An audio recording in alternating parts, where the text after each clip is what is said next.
A'udhu billahi minash shaitanir rajim. Bismillahir rahmanir rahim. We will try to cover two topics today, if possible. The first topic is central limit theorem. Central limit theorem, right? Central. ये सही लिखा नहीं जाता बाद में को central limit theorem. Central limit theorem. ठीक है, ये क्या है और इसके थ्योरम के कौन से नुकात हैं जिसको आपने प्रूव करना है, कौन से पॉइंट्स हैं। ठीक है जी, तो पहले सेंट्रल लिमिट थ्योरम कर देते हैं, उसके बाद परसेंटाइल पे आते हैं। अच्छा जी, सेंट्रल लिमिट थ्योरम के 3 पॉइंट्स हैं, ठीक है ना। पहला ये है कि आल्दो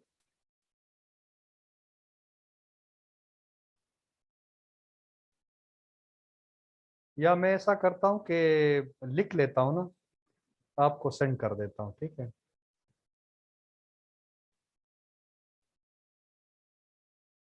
हाँ, जितने पॉसिबल सैंपल है उसे पॉपुलेशन से आप लेके जब उसको आप नॉर्मल कर्व पे प्लॉट करेंगे तो वो नॉर्मल कर्व की तरह दिखाई देगा। जब आप प्लॉट करेंगे उसको तो नॉर्मल कर्व की तरह दिखाई देगा। ये पहला पॉइंट है। The grand mean of the sample mean will always be equal to the population mean mu. जो सैंपल्स आपने लिए हैं ऑल पॉसिबल सैंपल्स, और उसका मीन जब आप निकालेंगे और फिर पॉपुलेशन का मीन निकालेंगे तो वो एक दूसरे के बराबर होंगे। ये दूसरा पॉइंट है, ये हम साबित करेंगे इंशाल्लाह। The measure of variability that is standard deviation, variance, range etcetera जो भी है of the sample mean will always be less than the population measure of variability। ये कह रहा है कि अगर आप सैंपल के मीन्स का स्टैंडर्ड डिविएशन, वेरिएंस या मेजर ऑफ डिस्पर्शन आप निकालें तो और फिर पॉपुलेशन का निकालें तो ये सैंपल के मीन्स का जो होगा वो कम होगा और पॉपुलेशन वाला ज्यादा होगा। ये अभी हम साबित करेंगे कि इस तरह है या नहीं है। ठीक है जी, तो यहाँ पे मैं कोशिश करता हूँ यहीं पे, ये अगर हो जाए तो अच्छी बात है। सपोज मेरे पास ये पॉपुलेशन है, ये मैंने लिया है 2, 4, 6, 8 और 10, और मेरी अजम्पशन ये है कि ये पॉपुलेशन नॉर्मली डिस्ट्रीब्यूटेड नहीं है। कैसे नॉर्मली डिस्ट्रीब्यूटेड नहीं है? ऐसे कि अगर इसको आप प्लॉट कर दें 2, 4, 6, 8 और 10, हाँ, इसको आप प्लॉट करेंगे तो इसकी फ्रीक्वेंसी कितने आ रहे हैं? सबकी एक आ रही है ना। इसकी भी एक है, इसकी भी एक है, इसकी भी एक है, इसकी भी एक है, इसकी भी एक है। जब आप इसको लेके जाएंगे तो ये स्ट्रेट लाइन आपको देगा, कोई नॉर्मल कर्व या बेल शेप नहीं देगा। ये कंटिन्यूअस प्रोबेबिलिटी हमने पढ़ा है ना, जी स्कोर। जी सर। हाँ हाँ, तो जी स्कोर में हम इस तरह कर्व बनाते थे, और कर्व का मतलब ये कि अगर इस तरह बनता है तो ये नॉर्मली डिस्ट्रीब्यूटेड है, ऐसे। अगर ये नहीं बनाता तो इसका मतलब ये कि नॉर्मल डिस्ट्रीब्यूटेड नहीं है। तो इसको अगर आप प्लॉट करेंगे, ये एक एक फ्रीक्वेंसी के साथ आया है, और जब आप इसको इस तरह प्लॉट करेंगे, कर्व खींचेंगे तो स्ट्रेट लाइन बनाएगा, इस तरह नहीं बनाएगी। इसका मतलब ये है कि ये पॉपुलेशन जो है ये नॉर्मली डिस्ट्रीब्यूटेड नहीं है, ये सैंपल नहीं है, पॉपुलेशन है। दो कि ये 5 लोगों का है लेकिन ये पॉपुलेशन है, क्योंकि ज्यादा हम ले नहीं सकते ना। अब इसके पॉसिबल सैंपल्स कितने हो सकते हैं? देखें, पॉसिबल सैंपल्स, पॉसिबल सैंपल ये है कि 2 को 4 के साथ 2 2 का सैंपल ले ले। 2 4, 2 6, 2 8, 2 10। एक पॉसिबिलिटी तो ये कि 2 2 कितने हो गए। फिर 4 को 6 के साथ, 4 6, 4 8, 4 10, ये सैंपल हो गए। फिर 6 8,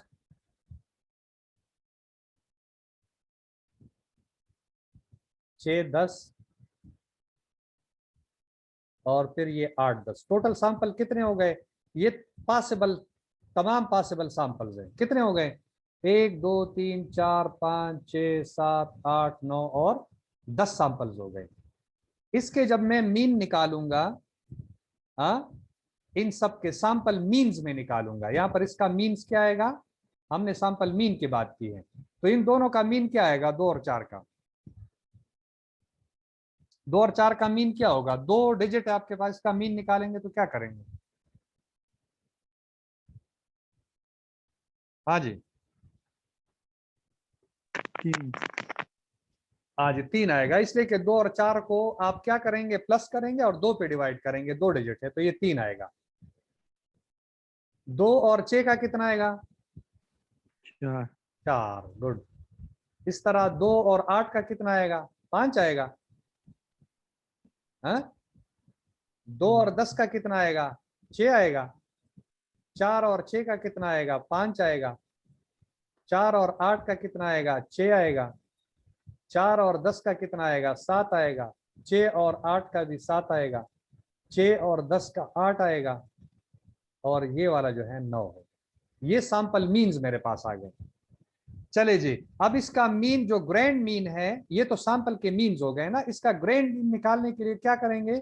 इन तमाम को प्लस करके नंबर ऑफ मीन्स पे डिवाइड करें, वो ग्रैंड मीन होगा। तो इनको जरा आप कर लें। शाबाश, मैं ये करके दे देता हूं जब तक आप करेंगे। दोनों का मीन निकालें, पॉपुलेशन और इसका। ये पॉपुलेशन 2 4 6 8 10 है, और जो बाकी हैं वो सैंपल के मीन्स है। ये निकाल के कर लें, शाबाश।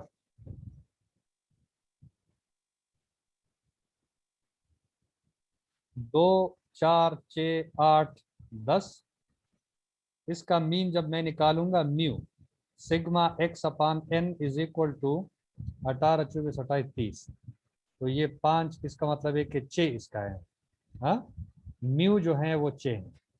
और मेरे पास जो सैंपल मीन्स हैं, पहले सैंपल्स हैं 2 4 2 6 2 8 2 10 4 6 4 8 4 10 और 6 8 6 10 और 8 10। इसके जो मीन मैंने निकाले वो 3 4 5 6 5 6 7 7 8 और ये 9।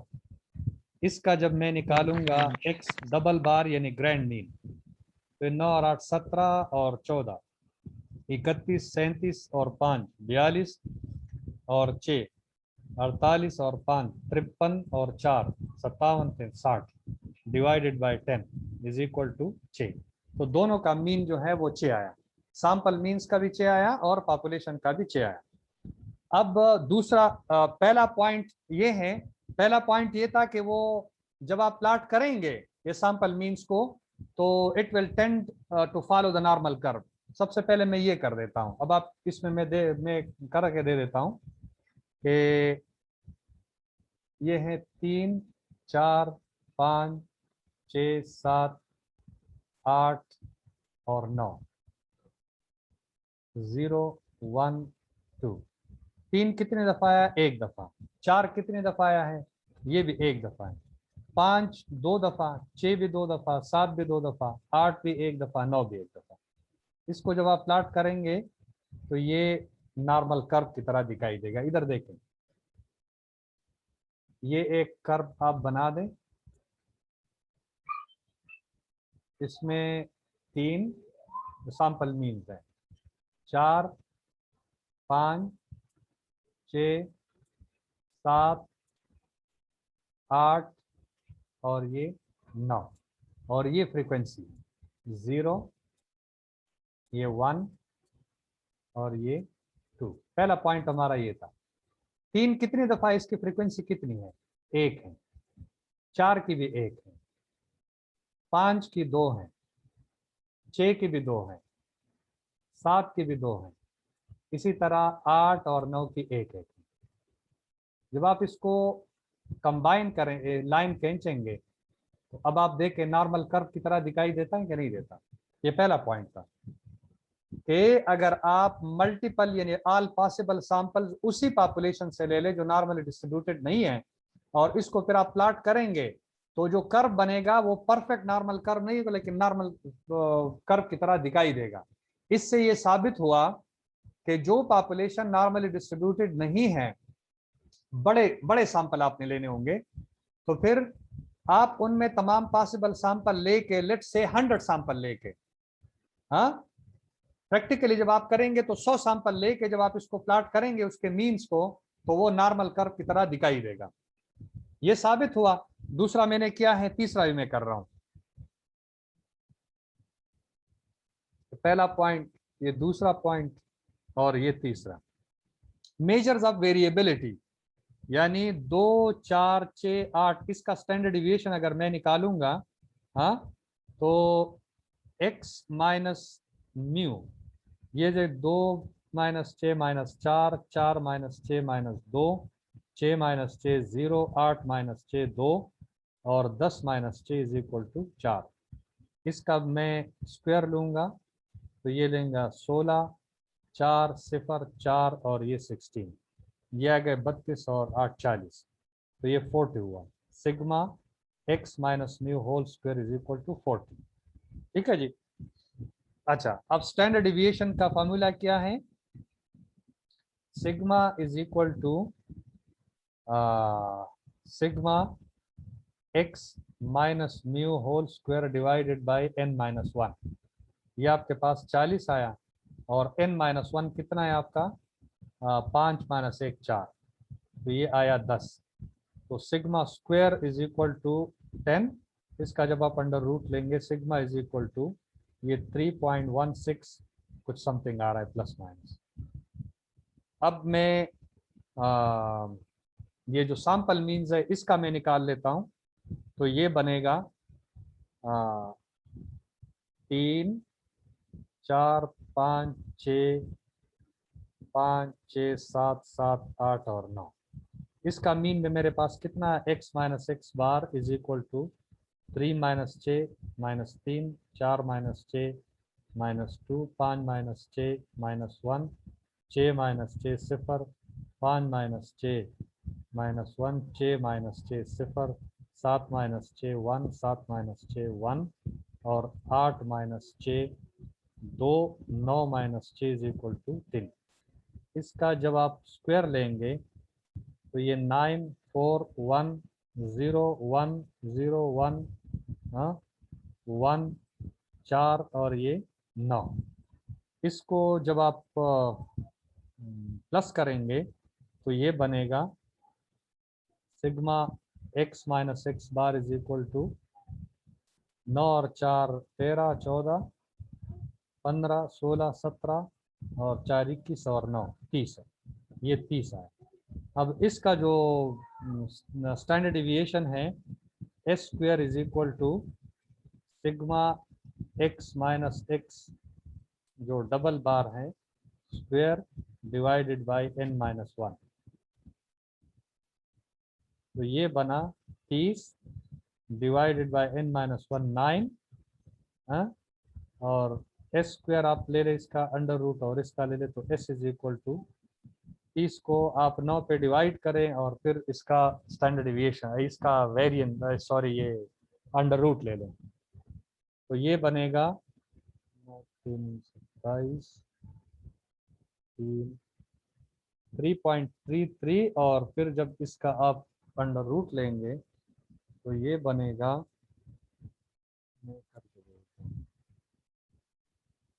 3.33 अंडर रूट, ये प्लस माइनस 1.82 बना। ये मैं भेज देता हूँ फिर आप, ताकि आपके लिए आसानी।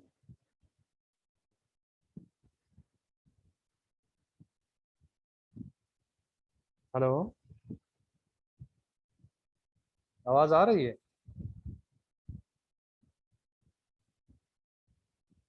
हेलो, सर आ रही है आवाज। आ रही है? अच्छा,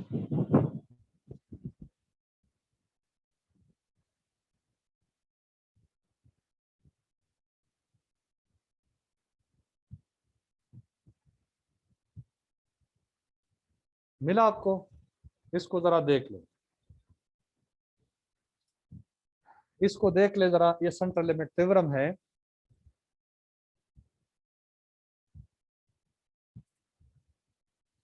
ये वाला पहला पॉइंट है कि though the population is not normally distributed, but when you take all the possible samples and calculate their means and then plot these means, it will tend to follow the normal curve।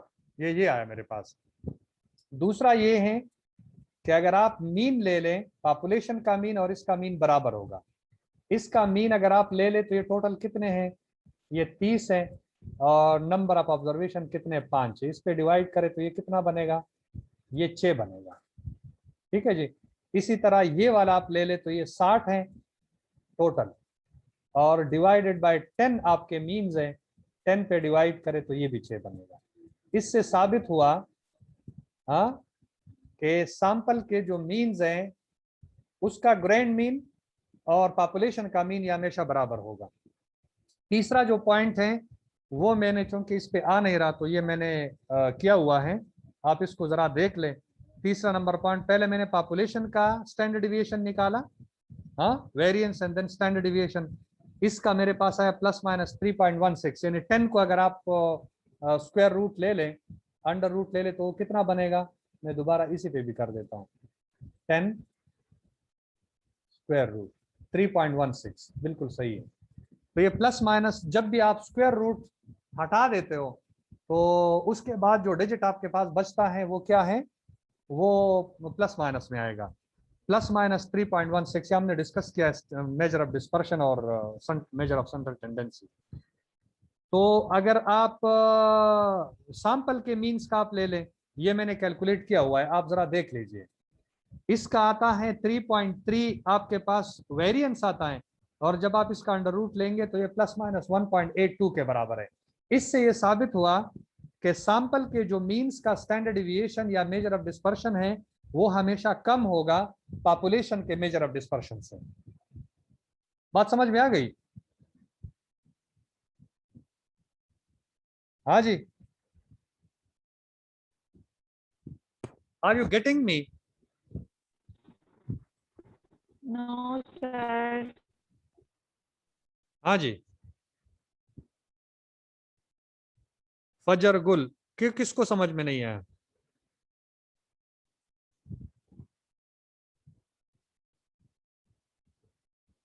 उसे Faizan, sir ये दोनों के जो standard sir मुझे भी समझ निकाले नहीं थे आई। उसके बाद फिर नहीं, ये जो डेट आपको दिया गया स्टैंडर्ड डिविएशन तो आप निकाल सकते हैं ना, आप मीन निकाल सकते हैं दोनों का ना, कि नहीं निकाल सकते? सर तो सबसे पहले मैंने कहा कि आप इसको प्लाट कर दें। पहला पॉइंट ये है कि जो मीन्स इन तमाम पॉसिबल सैंपल से जो मीन्स आए आपके पास, इसको आप प्लाट कर दें।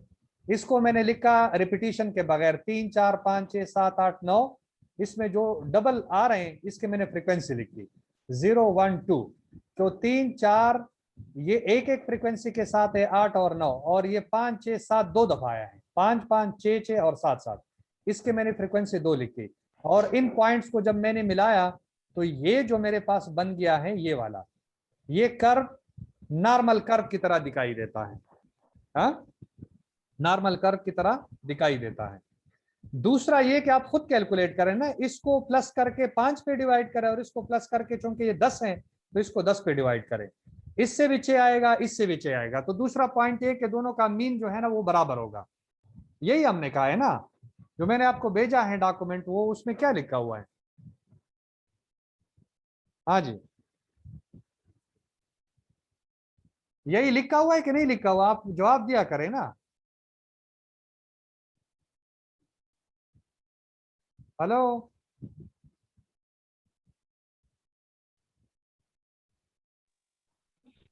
जी सर। हाँ। तो तीसरा, इसका भी स्टैंडर्ड डिविएशन आप ले ले रिगार्डलेस ऑफ फ्रीक्वेंसी। अगर आप फ्रीक्वेंसी भी शामिल कर ले उससे भी यही आएगा, लेकिन आप डायरेक्टली इसको एक इंडिविजुअल सीरीज के तौर पर ले लें और इसको भी ले ले, दोनों का स्टैंडर्ड डिविएशन निकाले और फिर देखें कि ये वाला पॉपुलेशन है, इसका स्टैंडर्ड डिविएशन ज्यादा होगा और इसका स्टैंडर्ड डिविएशन कम होगा। ये हमने प्रूफ किया है और मैंने आपको अभी डॉक्यूमेंट्स पे भेजा है। पॉपुलेशन का Okay, sir. 3.16 आ रहा है, जबकि सैंपल के मीन्स का जो स्टैंडर्ड डिविएशन है वो ±1.82 आ रहा है। आप देख ले जरा, मैंने भेजा हुआ है। तो स्टैंडर्ड डिविएशन तो कैलकुलेट करना है, उसमें मुश्किल कौन सा है, और इन पॉइंट्स को प्रूव करना है।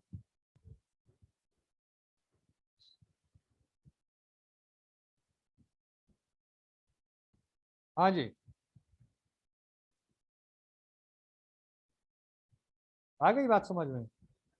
एक तो आप जवाब नहीं देते, आप क्या, रिस्पांस आपका जी बहुत ज्यादा poor है। सर। हाँ जी, इसको खुद ही कैलकुलेट करना है। मैं आपको अभी एक असाइनमेंट इसका दे रहा हूं, लेकिन ये बाद में करना है, अभी नहीं। पहले हम परसेंटाइल करें, ये आपका होम असाइनमेंट होगा। इसी तरीके से आपने करना है जिस तरीके से मैंने किया है।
हाँ जी, कोई क्वेश्चन है तो आप पूछें, मुश्किल नहीं है वैसे सेंट्रल लिमिट थ्योरम। बस 3 पॉइंट्स है, डेटा लेके उसको जो है ना, ये मैंने असाइनमेंट भेजा, लेकिन ये होम के लिए अभी नहीं है। अभी आप ना करें, अभी हम परसेंटाइल कर रहे हैं, ठीक है।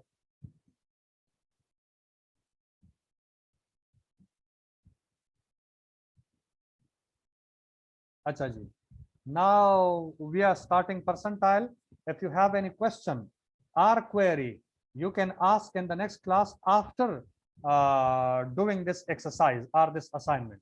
क्योंकि असाइनमेंट जब तक आप करेंगे नहीं तब तक आपको समझ में नहीं आएगा, और जब आप करेंगे आपकी प्रैक्टिस हो जाएगी तो शायद आपके क्वेश्चंस भी कम होंगे, कंफ्यूज आप नहीं होंगे। ठीक है जी। Yes sir. अभी है परसेंटाइल, ये हमारा आखिरी लेक्चर है डिस्क्रिप्टिव स्टैटिस्टिक का। उसके बाद हम इन्फ्रेंशियल स्टैटिस्टिक स्टार्ट करेंगे, एस्टिमेशन से। Percentile is a measure of position which divides the data set into 100 equal groups. कितने ग्रुप्स में डिवाइड कर देता है? 100 ग्रुपों में डिवाइड कर देता है। हमेशा याद रखें कि परसेंटाइल जो है वो 1 से स्टार्ट होके 1 से स्टार्ट होके 100 की तरफ जाता है। यानी पहला ग्रुप, दूसरा ग्रुप, तीसरा, चौथा, 50 और 100। जबकि आपका जो जी स्कोर है वो हमेशा, हमने इस पे बात की है कि ये हमेशा सेंटर से लेके पेरिफेरी की तरफ जाता है, इस तरफ जाता है। ठीक है जी, इन दोनों में ये बड़ा फर्क है, आप कंफ्यूज ना हो कि जब आप इस तरह का कर्व खींचेंगे तो परसेंटाइल किस तरफ जाएगा और जी स्कोर किस तरफ जाएगा। जी स्कोर हमेशा सेंटर से राइट या लेफ्ट की तरफ जाता है, और परसेंटाइल 1 से स्टार्ट होके 100 की तरफ जो है ना वो प्रोसीड करता है, बढ़ता है उसी तरफ। ठीक है जी। अच्छा, अब परसेंटाइल, अगर एक बंदा, ये कर्व है, ठीक है, और एक बंदा यहां पे खड़ा है, बिल्कुल बीच में, जहां पर जी स्कोर 0 होता है। जी स्कोर क्या है? बीच में बिल्कुल 0 है, ना राइट की तरफ गया ना लेफ्ट की तरफ। तो यहाँ जो परसेंटाइल है वो 50th परसेंटाइल है। यानी ये बंदा अगर 0 मिड लाइन पे खड़ा है तो इसका मतलब ये है कि ये बंदा 50वें ग्रुप में शामिल है। कौन से ग्रुप में शामिल है? 50वें। अगर आप 75 पे आते हैं तो इसका मतलब ये है कि जिस बंदे का परसेंटाइल 75 है, हाँ, यहाँ पर है, तो वो 75वें ग्रुप में शामिल है। And so on. अगर 90th है तो इसका मतलब है कि वो 90वें ग्रुप में शामिल है। अगर इस तरफ है, फॉर एग्जांपल 30 है, तो इसका मतलब ये है कि ये बंदा यहाँ पे 30वें ग्रुप में शामिल है। बात समझ में आ गई? इसको हम कहते हैं मेजर ऑफ पोजीशन, कि आप कहाँ पे खड़े हैं, कौन से ग्रुप में आपकी पोजीशन है। पहले वाले में है, 100वें वाले में है, 95 वाले में है, 100 वाले में, कौन से में? ये आपको पोजीशन बता देता है ये परसेंटाइल। अब थोड़ा सा आगे हम लेक्चर की तरफ हम जाते हैं, आपको समझ में आ जाएगा। तो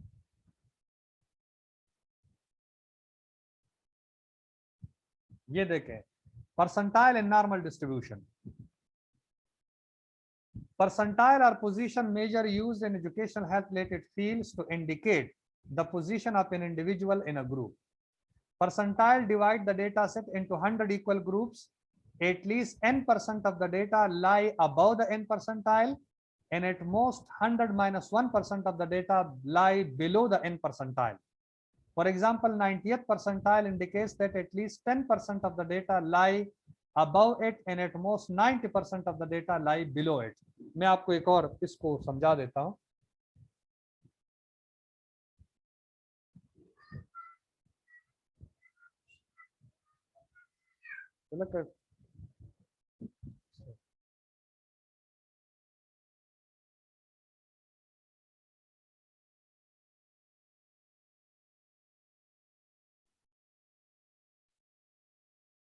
अच्छा जी, ये जैसे मैंने 90th की बात की,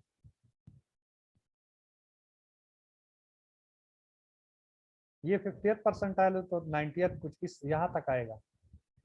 अगर आपका 90th परसेंटाइल है तो इसका मतलब ये है कि आप 90वें ग्रुप में शामिल हैं, तो 10% लोग आपके ऊपर हैं, हाँ, यानी 10 ग्रुप, और एटमोस्ट 90 एंड बिलो 90% जो ग्रुप हैं, जो लोग हैं, वो आपके नीचे हैं। इसका मतलब ये है, अगर आपकी पोजीशन यहाँ पे, अगर आप 50th परसेंटाइल पे हैं इधर बीच में, तो इसका मतलब ये है कि 50% लोग आपके ऊपर हैं और 50% लोग इंक्लूडिंग यू आपके नीचे। ठीक है जी। यहां पर एटमोस्ट का मतलब ये है, दो वर्ड्स यूज होते हैं, एक एटमोस्ट है, एटमोस्ट। फॉर एग्जाम्पल अगर 70th परसेंटाइल, एटमोस्ट का क्या मतलब है? 70th, एटमोस्ट का मतलब है कि 70 एंड बिलो, जब एटमोस्ट की बात आती है 70 एंड बिलो। और अगर एटलीस्ट है तो जो डिजिट के बारे में आप बात कर लें, जिस वैल्यू के बारे में, फॉर एग्जाम्पल 75, एटलीस्ट 75, इसका मतलब है कि 75 एंड अबव, तो कितना? 25%, यानी 25 लोग आपके ऊपर है, 25 ग्रुप्स। एटलीस्ट का मतलब है दैट डिजिट एंड अबव, और एटमोस्ट का मतलब है कि दैट वैल्यू एंड बिलो, इसको एटमोस्ट हम कहते हैं। तो 90th में एटमोस्ट कौन सा है? 90th एंड बिलो, और इसका एटलीस्ट क्या है? हाँ, एटलीस्ट 90th परसेंटाइल का मतलब है कि 90 एंड अबव, तो 90 एंड अबव आपका तकरीबन 10% बनता है। अच्छा जी, अब आगे वापस आ जाएं लेक्चर पे।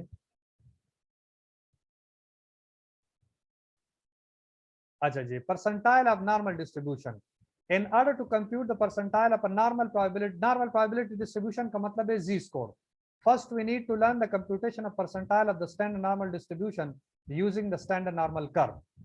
अब हम क्या करेंगे कि जी स्कोर अगर हमें दिया गया है तो उससे परसेंटाइल निकालेंगे, और अगर हमें परसेंटाइल दिया गया है तो उससे जी स्कोर निकालेंगे। ये हम कहते हैं कि percentile of normal distribution. For example,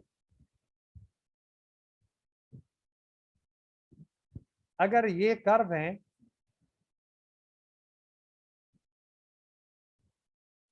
और मुझे दिया गया है 75 परसेंटाइल, ये याद रखे, स्टेप को अच्छी तरह याद रखे। 75 परसेंटाइल से जी स्कोर आप कैसे निकालेंगे, जी स्कोर कैसे निकालेंगे, ये तरीका सीख लीजिए। सबसे पहले आप क्या करेंगे कि ये 75 परसेंटाइल का मतलब है कि 70% of the area has been cover under this curve by this person who is having 75 percentile. ठीक है जी। अब जी स्कोर मालूम करने के लिए मुझे एरिया चाहिए, यहां से लेकर यहां तक का एरिया चाहिए। तो एरिया निकालने के लिए इस परसेंटाइल को मैंने परसेंटेज में कन्वर्ट किया, फिर इसको मैंने 100 पे डिवाइड कर दिया, तो ये मेरे पास कितना आया 0.75। ये 0.75 का जो एरिया